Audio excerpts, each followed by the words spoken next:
Okay, Ryan Carcass is back here again. We're doing a summary video, Global War 36 to 45, by Historical Board Gaming, with a whole pile of house rules like the Netherlands. Russia does not need Berlin to fall to attack the Allies. Allies don't need Berlin to fall to attack Russia. Yeah, so we've just finished. Don't mind me, I just had to fix my entire fleet in the Indian Ocean and review video to do that. So thanks, Moppy. So I had to lay down and yeah. So we just finished January 43. We're now moving on to July 1943. Vichy still exists, surprisingly. France still exists, also surprisingly. Australia and FEC have fought nobody directly. Just a little bit of the Italians, and they've projected some threat, but that's it. The British are down to 20. The Italians are up to 14. Dutch are still at 12. Japanese are at 33. Russia's at 56. And the Pact's still signed with Germany, so they actually collected 59. USA just rolled up from 55 to 60. And they're still 3 shy of being at war. And the Germans are up to 62. There's a pile of tech here. So the Americans would need these 3 to go to complete. And then they get a victory point because they already got the 4th. Germany's been using jet aircraft, advanced mechs. They have advanced subs. Strategic rockets have been their best friend. Wartime economy is handy. And improved shipyards has kind of changed the game for Britain. Japan and Britain also have that. Italy and Russia are working on it, but that may not be a factor by the end of the game here. All right. What do we got here? Same thing, wartime economy. Pretty much everybody's working on that. The Russians got a pile of tech as well. Mostly ground tech, but working on wartime economy and improved shipyards. So let's just start at the top of the turn order here. Sorry about walking around and bouncing. And if you hear any music, I'm just, well, I was playing a little movie of scenery. All right, what did Germany has successfully beat down the British in a couple of locations. One of them is right here. There was a bunch of British, well, Turkish that aligned with Britain, and the Germans came in there and whacked that around. Then they took what they had here and flew their aircraft up to Romania. I presume it's on the way up to something else. This fleet here moved from here to there. They did a couple convoys. They smashed the British. They took $6 off them. And they non-combat moved 2 infantry here into Gibraltar. All right. What else did Germans built? Another 8 tanks. They put a couple there. They put a couple there in Paris and Madrid. That way they can use them as defense should the Americans get involved and start landing. The big story here is actually the Navy and Scotland. Let's see if I can place this down here somewhere. Alright, so the biggest story here, I'm going to walk around my table so I can point at it. There we go. Is this. So the Germans built most of this, including these transports, the sub, the destroyer, and actually the only thing they had before this turn was the 2 cruisers. They placed these battleships this turn as well. One of the cruisers actually. What they did do is they had three transports and a destroyer that came over here and dumped these guys off, along with the air transport dumped the airborne dude off, and then the destroyer bombarded and it got a hit So that was the end of the fight. There was only one infantry there. Then, later on, the British are like, hell no, we don't want 6 transports landing guys next turn. So they took out the 3 transports and destroyer, but not before the destroyer took out a fighter and a medium bomber in 2 rounds. And on the 3rd round, the last remaining fighter killed it. That was surprising. Kind of helped seal the fate of Britain. So the British,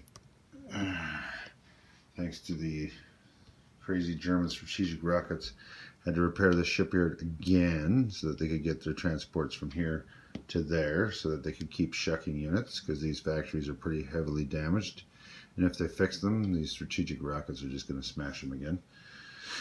So I've been trying to haul 4 guys a turn out of there if possible. Last time they had 3, so they stacked up here and they turtled the dude out of there into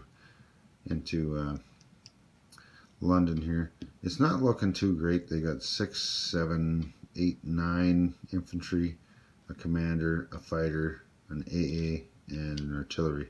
That's really it. Oh, well, they got a militia too, right? It is technically a city, but they either get the city bonus or they get the commander bonus, right? So everything is going to be +1, but that's the best they're going to get. And this whole fleet down here is set up to bring another 6 dudes over. They could probably land them here, move most of this in there, take out Liverpool. And yeah, so the British, as a result, they put this blocker here and this blocker here. But if somehow the Germans managed to take out Liverpool, thus choking off this and these 2 bases, and then they managed to blockade that one and that one, as well as own Liverpool, they've effectively blockaded the island nation of Britain. And then Britain can only collect what the value of London. I don't know if we'll be able to get that done this turn. I love it when it happens, though. That is the death knell of Britain. If that happens, Britain is dead. Even if it happens for 1 turn and Britain can't collect money, it's dead. Done. The game is over for Britain. Even if their buddies come and save them. So as a result of this going on here, the Japanese decided to wander in on the empty KMT location here and take out the 1 militia the KMT have. So the KMT now have no units at all. The commander ran away, but I have a feeling that if you surrender, you probably don't have a commander. The only reason I have him on here is I was going to read the rules here before we start the next turn.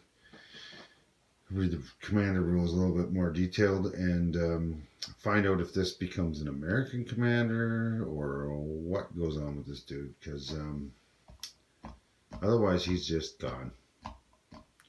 And the CCP, they managed to finally save their commander, and they got 1 infantry in here. So, but those 2 light tanks are in range. So within 1 turn, this next turn actually, these 2 tanks are probably going to take out the CCP. And then China will own every part of, or sorry, Japan will own every part of China. Yeah. So to help Germany out against Britain, Japan decided not to pull the trigger this time. So what they've done instead is they consolidated everything into Siam here. So at this medium factory, they built 3 light tanks. They've got 12 infantry, 6 elite marines, 2 tacticals, and a commander, all just stacked up in there. And then on the Burma Road side, they still got another 3 light tanks. So this could all either hit, along with this and this dude, could all collapse on Burma if they want, or it could collapse on Malay if they want. Or using the fleet, which is on this card here, rather substantial compared to the rest of the fleets here, they could scoop them all. Every one of these units, I believe, is capable of being scooped up. I got 7 transports, so 3, 6, right? You know, that's only 9. You can carry 14, so you can grab a bunch more infantry there.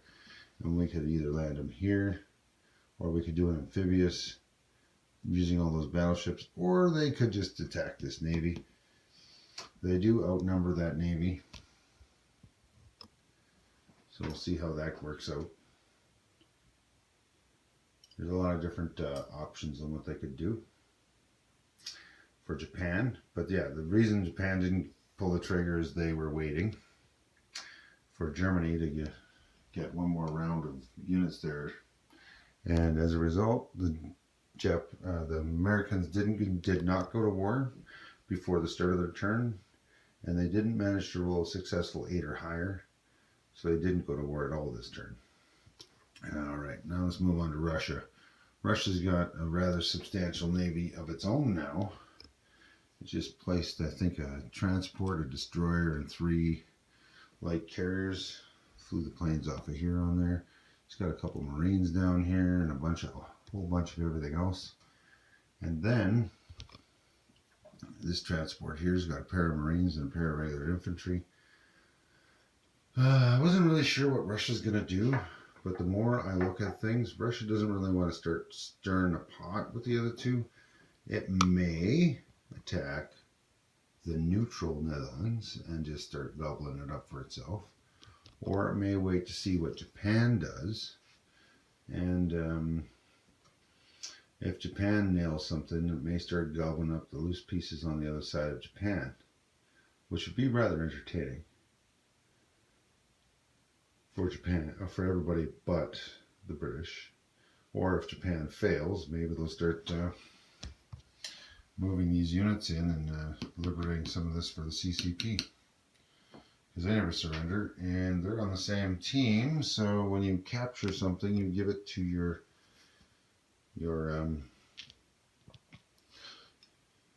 the owner, right? If they're in your own alliance. So Russia and the CCP are in the same alliance. So if Russia does this, well, then we're dropping these roundels down on there, and that becomes CCP.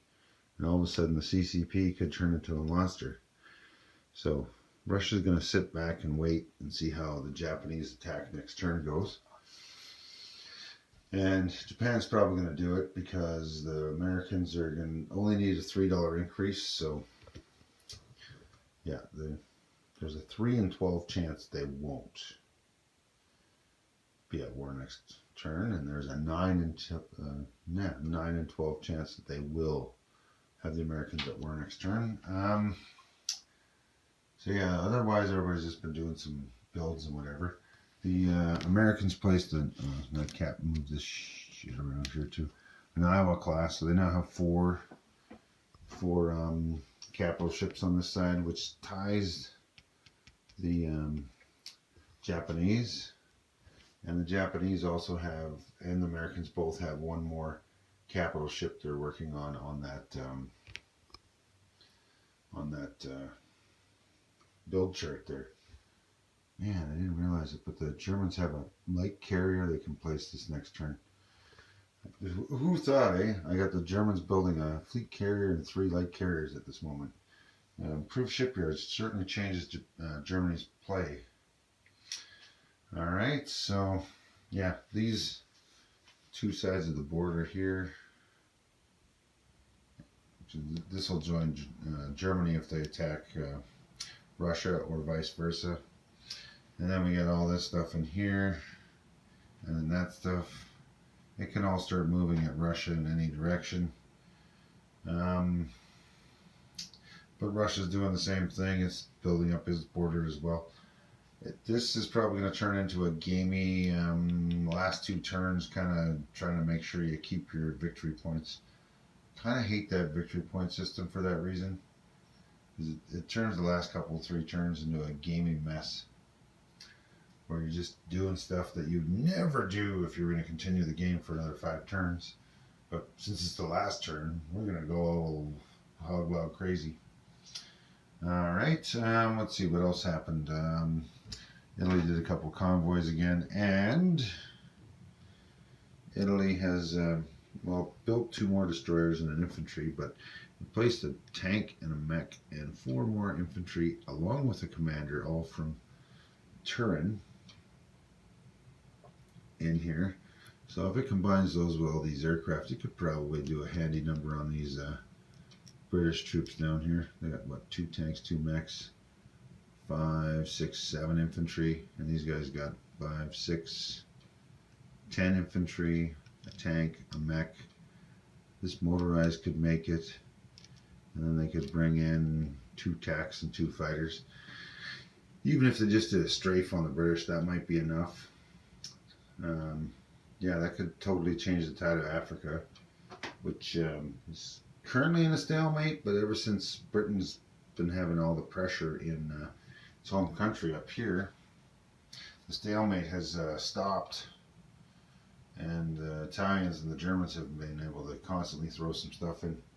And really, if the Germans want to, they could move this stuff into Transjordan, and then the next turn would be there. So 1 turn, 2 turns, and then turn 3 in there. So what do we got? July, January. So July 44. If the Italians are failing, the Germans can have all that stuff in there. Or if they put it here, it's in range to attack there or there, right? Or counterattack into cars again. I don't know. There's so many options and so little time starting on the map here now. What else really happened? The Americans also placed an Iowa-class battleship, a cruiser, and an aircraft carrier with a tactical and a fighter on this side. They're starting to, well, they got what? 3, 4, 5 Marines on this side, 2 infantry, and they might need to build a couple more transports, but the Americans may be able to get into range somewhere and either put some pressure on the Germans down here in Spain or in France, or maybe help save the British here. But realistically, any transports from the Americans are 2 turns away from reaching here. At best, they could get here in 1 turn, either Portugal or Leon Castile. But they'd have to land a pretty substantial force because the counterattack could be this, and even the light tank in there, and that, and that. You know what I mean? Maybe a medium bomber could reach, all sorts of stuff to get in there. That could be problematic. Plus, the Germans are starting to flex their fleet in there. Maybe they'll come out. That could cause problems, especially if they're trying to kill off the British fleet.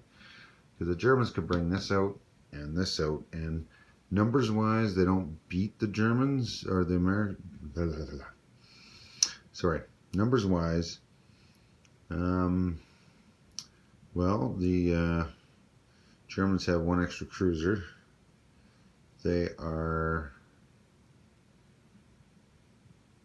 2 destroyers short. And next turn they'll have a light carrier, so they'll be even on carriers. So just between these 2 navies and that navy down in the Med and that navy over here, they're going to be pretty close. It's pretty close. Especially if Germany can get, say, a bunch of jet fighters and a medium bomber and stuff to start flying out of Scotland, or even better, Liverpool, and fix the base. That might be handy. And of course, Germany's been using these strategic rockets to wreck everybody's day. But yeah, that's where we sit at the end of the turn here. Lots of fun. We'll see what happens. Oh, the Americans still need to collect their $60. Go USA ads on my phone now, huh? 40, 50, 5. There we go. $60 for the US. And the KMT is non-existent, so they're not even on the map anymore. And I will see you in July 1943, and I will start that off when it in detail what's actually going on with the KMT, because they got to be doing something. I'll find out what's going on, because all they got now is they got that commander there. They got nothing else. And by the rules, KMT has surrendered, so they're done. All right. See you next turn. Bye.